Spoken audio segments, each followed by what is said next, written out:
babies. We're recording, so go ahead. Oh, fantastic. Great. Yeah, wonderful Monday. Wonderful Monday after Patriots. We continue to find new bottoms for the New England Patriots. What a wake-up call over there in London, Coach Mayo. What a wake-up call. Obviously, we'll be talking about the Patriots' loss to the Jacksonville Jaguars. Oof, that's a tough thing to roll off the tongue there. Doubled up in jelly old London, 32-16. Got their doors blown off, ashes pushed in, and they're falling apart, crumbling at every site on and off the field. We've got guys throwing up because of the London stew, as they call it. We've got third world country food, man. Third world country food. You can never trust it. It's fucking England. It's not a third world country. I'm sorry. And their food is bland and boring. I don't know what could make you puke there. You don't throw up from London food. You fish and chips. Complain about it. Yeah. So a whole lot of bad things, but this is pros, cons in observation. So we've got some pros going on there. Basically just one. He wears number 10, and it's not Mac Jones, although he was fired up on Sunday, too, to watch the Patriots get their doors blown off. So good for him. At least Mac Jones had a fun Sunday. Let's do some opening takes real quick, as we always do. Ray, you are still under suspension, and definitely you will go first. Please, your opening take. Thank you there, Richard. I guess Raekwon McMillan was the odd man out because he's the only guy that got benched to begin the game. They made a note of it. Joe Thomas made a note of it during the game. So I guess by putting your foot down, it means benching one player only. This guy doesn't have the coaching skills to be a head coach in the NFL. He's all talk. Everyone's trying to get rid of the Belichick regime, but yet they won you 6 Super Bowls. So maybe you should take a page from Belichick and start being a hard ass and not this player coach that you thrive to be. Did you shave your beard like that on purpose, or is that just how it grows? How it grows? Like, does it intentionally grow to cover the double chins? Is that a mutation in the DNA? It's like poofy at this part and not here. Is that natural? I think it's a total lack of any attention to the beard. Number one, I think that could be resolved. Bobby might be on something. There it is. Fine. Fair enough. I will go. Whoa. Okay, it's sorry. all revolved around the state of the team. We're getting off the field now. It's we're truly in Detroit Lion, Cleveland Brown territory. They're the worst team in the league, bona fide worst team in the league. Truly, one win is on the table for this team this year. We keep saying rock bottom, but we don't know. We could go. We could get further, I suppose. Now I'm interested to see what they do. What are the in-season moves they're going to make? What kind of bold decisions are they going to make? We're going to have some firings. We're going to have some cuts. We're going to have some trades. We can't just have Mayo out here calling, just bitching about his team every week, trying to take responsibility for it. It's your job, dude. This is your job. Okay, it's nobody else's job. You can't just couch out of the media complaining every week and think it's going to be okay and get better. Every shot of that guy on the sideline, I've never seen him say anything. He's got a headset. He never talks. He just scolds, just has a pouty little look on his face, out walking up and down the sideline with a stupid fucking hat. So I'm interested to see what they do, Bobby. What do we see? I'm at a loss for honestly what to do. Generally at this stage, you fire everybody, but it's week 8. You can't just fire everybody at this point. There's got to be a couple decisions before that, I think. That's a great segue to my opening take here. You can't fire somebody for record. They can go 1-15. That might not be necessarily fireable. But what is fireable is if this culture and undisciplined nature doesn't resolve itself. I think he can be fired for that. That's what's causing this rock bottom nature here. They're a joke. They're laughable.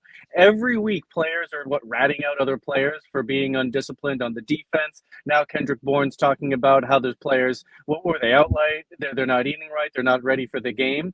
That's 100% on Mayo and his inability to have an operation that is run crisp and clean. No one's ready for the job. Nobody in a position of power is ready, and it's showing. And I think those type of things are what could be fireable. It's what got Belichick fired. It wasn't the record that got Belichick fired. It was the dysfunction going on around the team that got him fired. So, real quick, Richard, I have an answer to your question. The Patriots have become the Red Sox, and like Alex Cora bitching about the Red Sox not spending any money. That's what Gerard Mayo is going to start doing. Bitch and bitch and bitch because the Patriots aren't going to spend money and address anything with this roster. At the trade deadline, they're going to do nothing. They're going to stand pat and just hold on to this shit bag of a roster, and no one's going to get fired. And Robert Kraft is going to be counting his dollar bills in his little Scrooge McDuck safe. Red Sox would be a win right now. They're a 500 ball club looking up. They are the Browns. Ooh, yeah. This is the Sunshine Sports Show. What do we call this? Snapshot. Week 7. Yuck. Welcome to the show.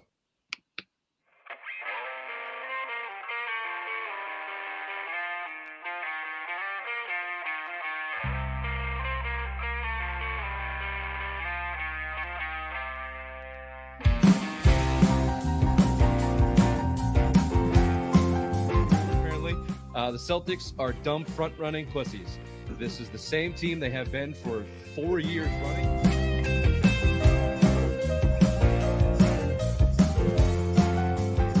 Well, my worst nightmare came true. Missoula and Mayo are friends. What the fuck? Apparently they've known each other since Virginia. They have these docking sessions where they talk about ball and managing people.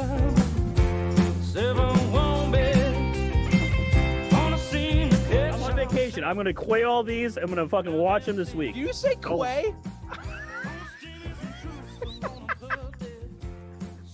Is it not quay? It's Q. It's Q. It's QUE. You idiot.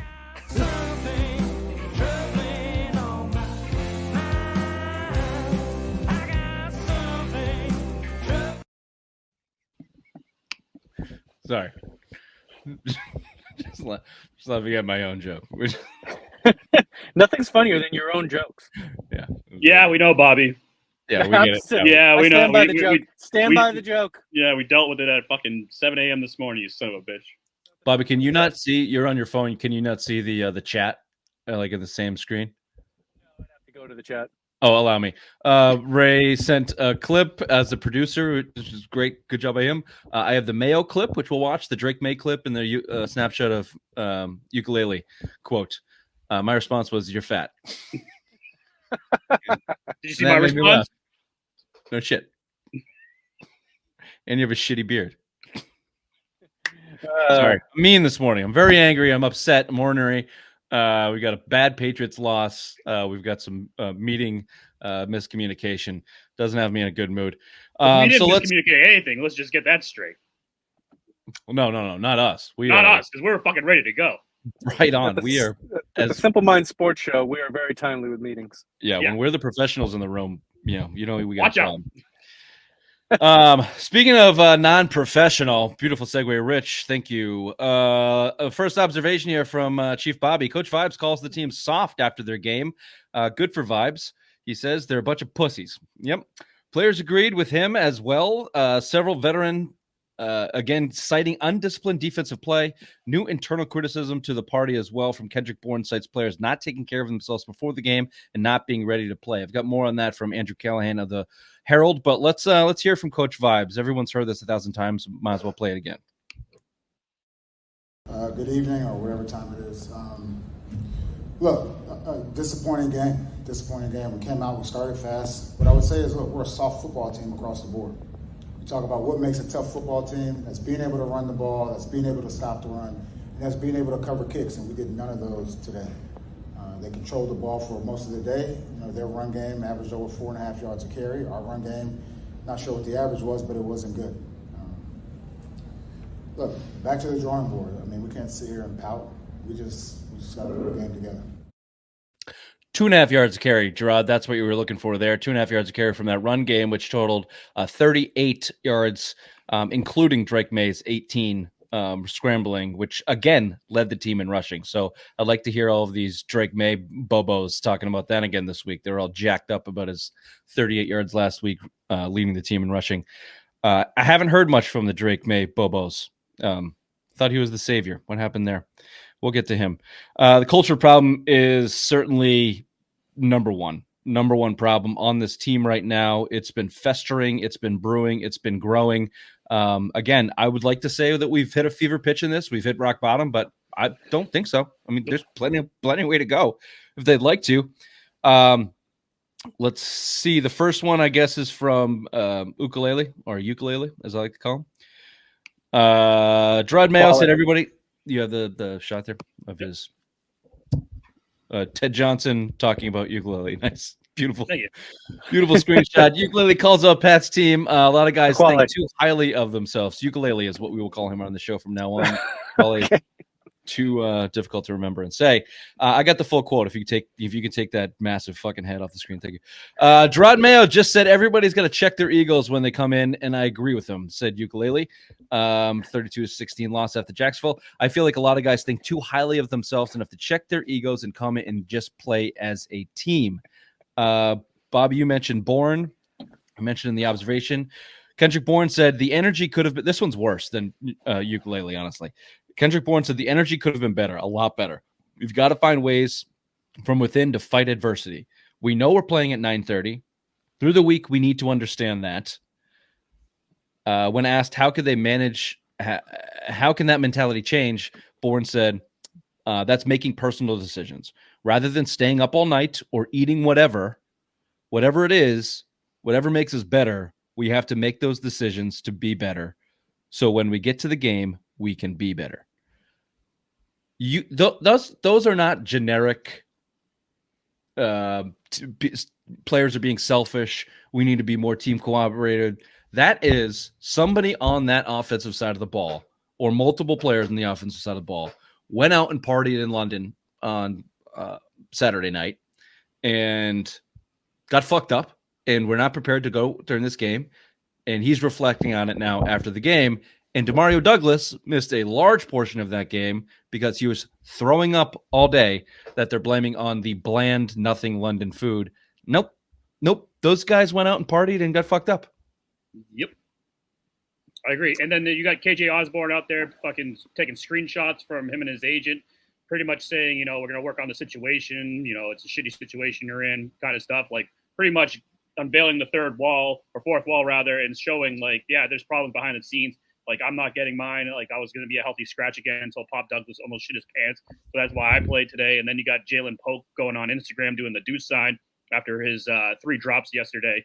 I mean, it's just a messy ass locker room that no one's really fixing anything of. And it's just a bad look for the Patriots overall. Yeah, it's really bad. The only thing I can think to as to why this hasn't been addressed or resolved is they have to put in all their actual energy into just getting the football team ready to play, to go through the football operations, that they don't have the wherewithal or experience to get down to these sort of details to make sure that the men are buttoned up and not doing dumb-ass shit. They're all a bunch of young guys that are going to do dumb-ass shit, okay? We're in our late 30s. I still do dumbass shit, okay? But when I do it, it's fun and cheeky because I'm not a total moron and I don't get caught for it. I never have. I like cheeky. Yeah. My pranks are funny. Yeah, I'm with you. I'm with you there. I like doing fun and cheeky stuff, dumb stuff too, and not getting caught. They got caught. They got caught in this game. That's for sure. Let's just quickly, while I continue reading this Herald piece, to pull out something. Can we hear from Drake Maye what he thought of Coach Vibes calling him soft? Yeah, I mean, Coach Mayo's not going to come in here and say something he hasn't said us in the locker room. I think we're not tough. He always preaches being tough. He preached it today. Being tough is running the football, stopping the run, and covering kicks is what he said. So I think he does a great job of relaying the message to us, and the guys know. John Jones gave a speech after the game saying you got to find it. You got to find something, and what we're doing is not good enough, and we've got to man up. That Southern accent just makes me fall in love. Drake Maye should go on suspension for stealing Gerard Mayo's take, I'd like to point out. Ooh. Just all he did was just spout back everything. That's what he said. That's what he said. You should have to do the press conference first. No, that's why I like Drake Maye. Just football smart, a hell of a thrower of the football. Looked like they're about to hand the keys over to Drake Maye there to lead them to a victory, which we can get to in a second. And then head coach offense, AVP got in the way again. So just real quick, let's wrap up this culture thing. Back to my opening take. Interested to see what they do. They start cutting players. They start trading players. Jalen Polk needs to be a healthy scratch next week. Never mind the fucking Instagram deuces thing, which is just insubordination. Never mind whether they all went out and partied on Saturday night. Even if they were perfect little squire boys, just being cheeky off the field, the fact that he can't catch the fucking football, look, you try positive reinforcement first, and that doesn't work. Sit his ass down. sometimes it just takes these guys watching it and getting out of their own head for a game or two, and then they come back and they seem to be okay. He has to sit down. He has to sit down, period. And Kayshon Boutte seems like a guy that had his struggles as a rookie. Belichick benched him basically the entire season because he couldn't get a foot down week 1. And here we go. Here we are. He seems to be one of the only like mature kids on the team after he got busted for gambling at LSU and beat the rap. So that was cheap. He didn't get caught. And you could almost split the room with old Belichick guys and new kids and Mayo's approach to making these guys men before yelling at them as football players. How's that working out, Coach? How are the vibes down there? You've got players like John Jones who have Super Bowls under their belt and understand the experience under Bill Belichick. And then you've got these young kids that have come in this freewheeling, free balling, loving society that is Coach Vibes locker room. And they suck. And this is the point I was going to make. It's hard to start cutting guys and trading them when the rest of the team, and as a coaching staff, you don't have the ability to actually put them in the right positions, right? It'd be one thing if Coach Mayo and AVP and these guys were good enough to put them in the positions to win and the players just weren't doing it. I bet more than half of that locker room questions the actual coaching and whether it's good enough to do it. So once you start firing players or trading players, cutting players, the other guys are going to look at it like, it's not their fucking fault. You guys don't know what you're doing. You're not coaching us well enough either. Yeah, they're assholes, but it's because you don't know what the hell you're doing. So none of us know what we're doing. So everyone's quitting. It stems from the top. These problems always stem from the top. The players are just symptoms. They're not the cause. It's stem from the top.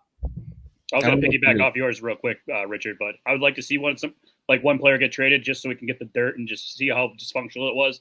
Just like when Matt Patricia took over in Detroit and he was the head coach, like when players started getting taken out of there or traded, they were like, holy shit, this guy doesn't know what the fuck he's talking about. Like he's a terrible head coach. He's just preach, and he doesn't know how to coach our team. And the second thing is whatever happened to the Patriots way? Did that die when Belichick left too? Is that like out the window, take all those signs down? Because that fucking worked. The culture in there is just so bad. Like they need to start preaching something. They need to start doing something. If it's not the Patriot way, maybe make it the Mayo way or something. Just do something so that there's some organization and some sort of way to go about your business there in Gillette Stadium instead of just fucking going on the internet like a little girl and preaching and saying that, I'm not getting my balls, I'm not getting the catches, blah, blah, blah. It's not my fault. Unfortunately, it was the Brady way, and it left when Brady left. Thank you. That's what I was going to say. Patriot Way is the stupidest slogan they've had in their 20 years. Please don't say it again on the show, Ray. And it was all about Tom Brady. Tom Brady was the best player on the team. Tom Brady was the best player in the league. He worked harder than every single other player. That is, again, the inability for people in these positions to see, to be so transparently bad. And bad at such cliches. Like if you can't get your best players on board to then trickle down, you're never ever going to succeed. That's why. Who's the best players? Who's your best player to buy in? Drake Maye is for sure your best player. But on the defensive side of the ball, I mean, you can't even say that. Like who would you say is the best person on defense right now? You can't say Christian Gonzalez because he got beat.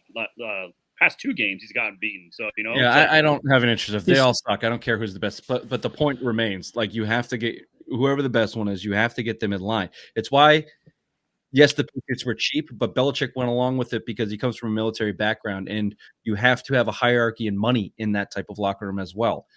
Guys respond to contracts, and so nobody was ever going to get paid more than Bill, and nobody was ever going to get paid more than Brady in that team. Ever. It was not going to happen. He structured it that way for a reason. And yeah, it fell apart at the end because he lost Brady, but that's the reason why the Patriot way.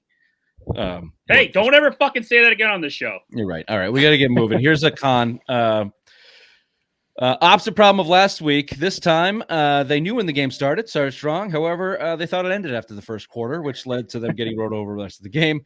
Jags can stop laughing at your own fucking jokes, Bobby. Jaguars controlled the game from the second quarter on running the ball. No adjustments were made by Covington, who sucks as a coordinator. Agreed. Players look tired and disinterested on defense. We understand why that is now. But yeah, when you're getting smash for 8 yards a clip and you refuse to put anybody else in the box? Like, I don't know. What do you want to do? Are you still laughing at your own jokes and me yelling at I'm you? laughing at your own you. jokes? You're so angry. I'm laughing so at angry you today. punishing me for laughing at my own joke. That first script, though, I don't know. I mean, obviously, we were texting each other, but I also got texts from other people being like, holy shit, this is a whole new team. They're actually amazing. doing, like, it was an awesome fucking script. They only ran the ball twice. I mean, Drake Maye ran the ball, scrambled because there was no one open. But after that, then it's like vanilla. It was like, okay, first and second down, run. And then third down and third and long because they couldn't fucking gain anything on the first down. It's throw the ball and no one's open. So it was just stupid. Like, it's just basically they had a great first script for the first drive. And then after that, they're like, oh, fuck, now what do we do? Yeah, I don't even want to talk. Covington's the worst defensive coordinator in the league right now. But just to go back to Drake, they should run the 2-minute offense all game. That's what they should do. That's when they've looked the best with Drake Maye in there, is with that hurry up style without making substitutions and just keep their best 11 on the field for drives. That's when they look by far the best, is when they do that. Him and shotgun and then just boom, boom, boom. Just that's when they look the best. But I get why they can't. They don't have to rely on Van Pelt actually calling plays. You let Drake Maye do it.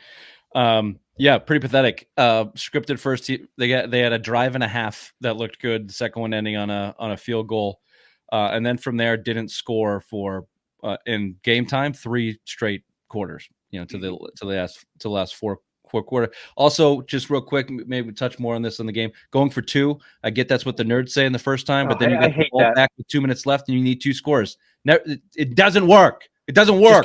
Just get the points when you can get the goddamn points, especially if you're a bad team. Especially when you've watched your defense fail all game long, you're not going to have enough time for 2 possessions. They just don't know what they're doing at all. Rushing yards, 38 to 171 in this game. That's pathetic. And again, Drake Maye had 18 of them. So you had 20 yards rushing from your running backs. They were up 10-0, and then they ran 8 runs that were gaining 1.8 yards per carry from there after Drake Maye was carving it up. None of them. You put it in here. No one is ready for the position they currently hold. It's been a theme for us, for this coaching staff throughout the whole season. Here, quickly, here's a pro. Drake Maye, the best player in your team right now. 3rd and 10 or longer is no longer an automatic punt or field goal. Drake Maye converted 2 third and long attempts into passing touchdowns, pushed the ball down the field. 26 for 37, 276 yards, and 2 touchdowns for Drake Maye. And that's an arrow up for him. No turnovers. Should have had 2 dropped interceptions, but yeah, that happens. Ball out time and time again, scrambles to throw, looked more accurate, generally showed improvement. Needs a lot of help around him for sure. You could say they also, 26 of 37, he probably had 4 drops, 2 of them from Jalen Polk. Yep. One of them Kendrick Bourne and, whatever else out there. So, a lot of great throws. That long throw to Booty down the sideline was beautiful. The touchdown throw to, who was the last touchdown throw? Osborne, yeah. That he just slung it in there. A couple real tight windows to Henry Hunter. Yeah, he's your best player on the team right now. The best thing I saw the stat yesterday, they did that next gen stat, the next gen Z stat. Basically, his passer rating when he's pressured, he's 41.3%. But when he has no pressure, he's 111.6 passer rating, which is 12 for 18, 9 yards down the field, and 3 touchdowns, 1 interception. That was before, obviously, yesterday's game. But if this kid has time to throw and actually has an offensive line, like, he's good. He's above average. He's a good quarterback. But this offensive line sucks so bad that he's going to get pressured all the time and run for his fucking life. Let's just back off on that. The offensive line actually was not that bad, and a lot of that they did fine pass protecting. The running is a different story. They've gone backwards at that one, but a lot is because of Drake Maye that the line looks better in pass protection for sure. But you can't. Look, the offensive line was the last of their troubles yesterday. Well, because of the running, though. That's part of the running game. Did the Jacksonville Jaguars just pull a Belichick and say, we're going to stop the run at all costs and make Drake Maye throw the ball? Because they didn't. They just can't block it up. And Alex Van Pelt refused to understand that or accept it and throw the ball. Just throw it. If you have to throw the ball 50 fucking times, and throw the ball 50 fucking times. You're in the business of winning ball games, not establishing the run. You dopes. You fucking. Did you hear that too? Did you hear that on the stat too? Like the game yesterday, they're like, you really can't have Drake Maye throw the ball 50 times today. I'm like, yes, you can. Yes, you certainly fucking can. If he has to do it to win, then yes, you do. Of course you can. Look, their game sheet Time they of don't have 50 possession. throws on the playbook. Right. Time of possession was 26-33. No turnovers on either side. Penalties, again, you had 7 penalties, multiple before pre-snap penalties, alignment, false start. Hunter Henry's good for a false start a game. You need to be better than that, Henry. I know. The point I'm trying to make here, total plays 54-59. Third down efficiency, both around 50%, 6 for 12, 6 for 10. First downs, 23-17. It was a fairly even game outside of a failed punt return by a nice, Beautiful special teams failed you there. And your run defense could not get off the field, and Alex Van Pelt put his head in his ass for 3 quarters. Otherwise, the game script is fairly even across the board statistically. They just got bullied. They just got owned. This was not a talent thing. This was coaching, and they went out partying in London on Saturday night, and they got owned. Wonder if they have good strip clubs over in London. I don't know. Looking ahead a little bit, here's an observation. Trevor Lawrence looks like a lesbian, so we sort of held him in check. Defense can still do that okay. There is a trend of quarterbacks that look lesbian-ish. Patriots defense doing okay against them. However, not a lot of lesbian-looking quarterbacks ahead on the schedule, so it could be tough sledding for the defense as they continue to get exposed with Covington, who is now the worst defense coordinator in the league. As we've Aaron Rodgers got to throw for 400 yards next week. Yep. Devontae Adams, 3 touchdowns. Aaron Rodgers, 400 yards.